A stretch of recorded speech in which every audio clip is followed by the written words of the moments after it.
This war wasn't just fought in trenches, in mud, or under the thunder of artillery shaking the earth. The First World War was also a massive financial war, one fought in gold reserves, in money markets, in central banks, and at the desks of financiers who never once saw the front. While soldiers were spilling their blood on the battlefield, governments were calculating balance sheets, and the financial decisions made during that time didn't just determine who would win or lose, they shaped the economic system we still live in today. If you think wars are only about soldiers and politics, think again.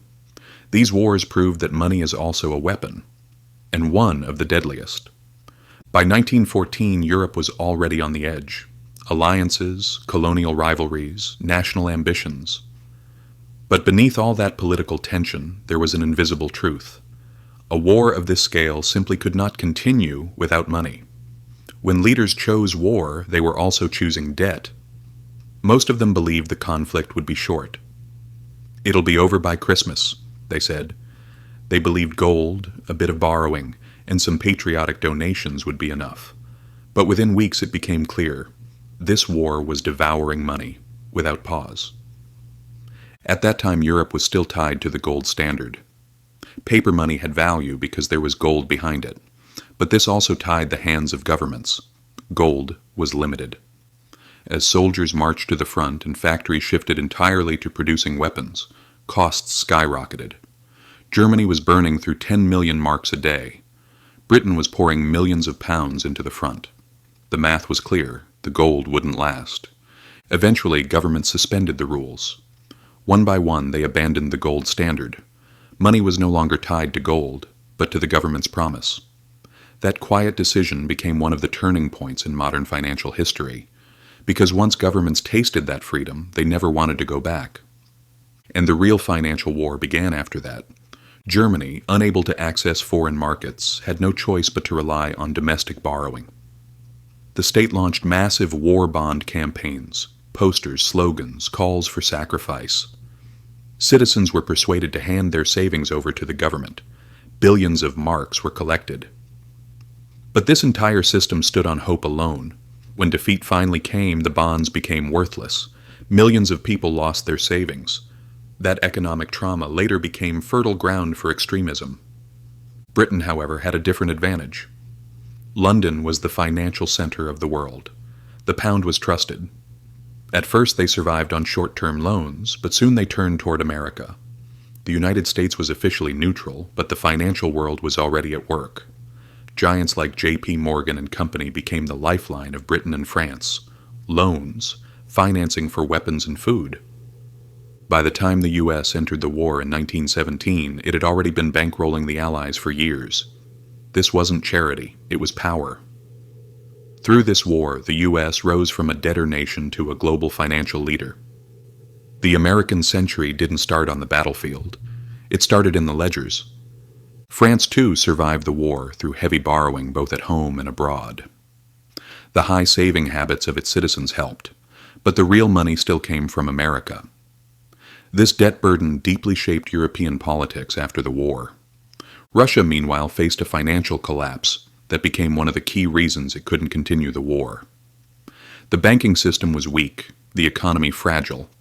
The country kept borrowing, inflation exploded, and the ruble collapsed. By 1917, both the economy and the regime had fallen apart. That massive revolution was not only ideological, it was also the result of economic destruction.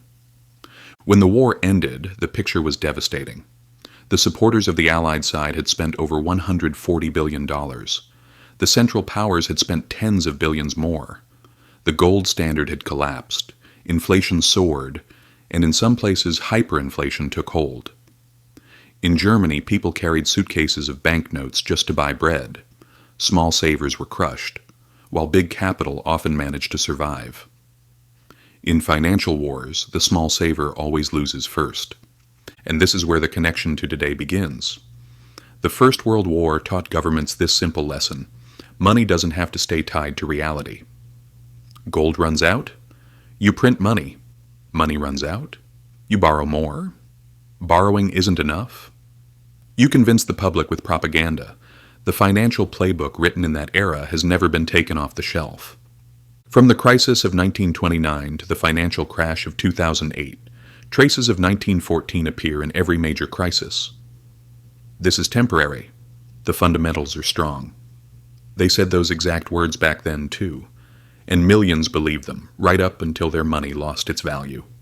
By 1918, when the guns fell silent, America was the world's biggest creditor. Europe was drowning in debt. London had lost its financial throne to Wall Street. But the new financial order was painful. Britain and France, needing to keep their promises to their own citizens about war bonds, turned to Germany and demanded enormous reparations. The numbers written into the Treaty of Versailles weren't even realistic. Germany simply couldn't pay, and the more it tried, the faster its economy collapsed. The hyperinflation of 1923 was the direct result of a system crushed under an impossible debt burden. Britain tried to regain prestige by returning the pound to its old value in 1925, but the economy couldn't handle it.